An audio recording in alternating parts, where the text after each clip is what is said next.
I sometimes say that ulcerative colitis is the best, worst thing that's ever happened to me.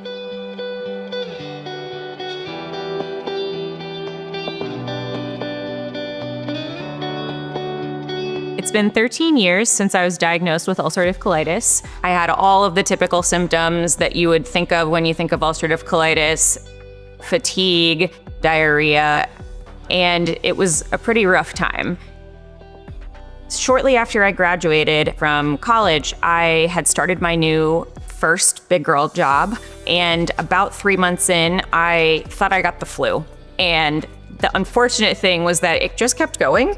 So about 3 weeks in and like 15 pounds down, I was like, okay, I think something is wrong. The same day, I was in the bathroom taking care of the business that it was causing me, and I realized that there was not actual stool in the toilet, it was just blood. And that was really what prompted me to take further action and like go to the ER.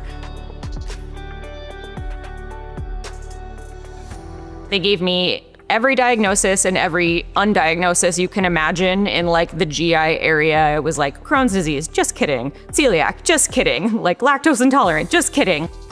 There was just every diagnosis under the sun before I finally went to see a doctor who took one look at the probably upwards of 10 scopes that I had had and just went, oh yeah, you have ulcerative colitis. And I was like, that's all it took after all that time, okay.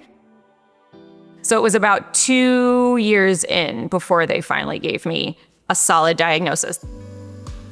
I went from moving to this new city by myself, kind of like owning my life, being a grown-up for the first time, to like having accidents in my corporate office. I almost left the company because I couldn't find a way to make things work for both my health and for my job.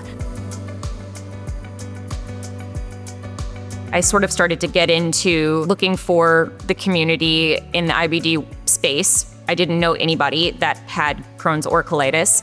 And so I took steps to try and find that community somewhere. And eventually I was introduced to a camp that was specifically for kids who have Crohn's disease and ulcerative colitis. That obviously piqued my interest. And so I signed up and was a volunteer counselor for the first year at camp.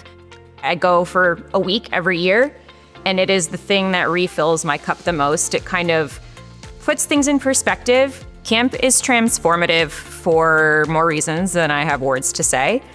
I think there is something so special about being in a place where you don't have to explain anything. It's really allowed me to become a much more empathetic person. I sort of operate at base level that everybody's dealing with something. Today, I'm doing pretty well. I am in mostly remission, which is exciting. And I'm able to live my everyday life pretty normally, which I'm really, really grateful for. Like, if this had to happen to me, then I'm gonna do something good with it. And if it can make one person feel less alone, then I've won. Like, that's the goal for me. And so it kind of inspired me to take every opportunity to stand up and speak out and share my story, because I was that person. I think finding treatment and finding a doctor who's willing to sit and listen and actually take you seriously is the number one most important thing you can do for yourself in the journey.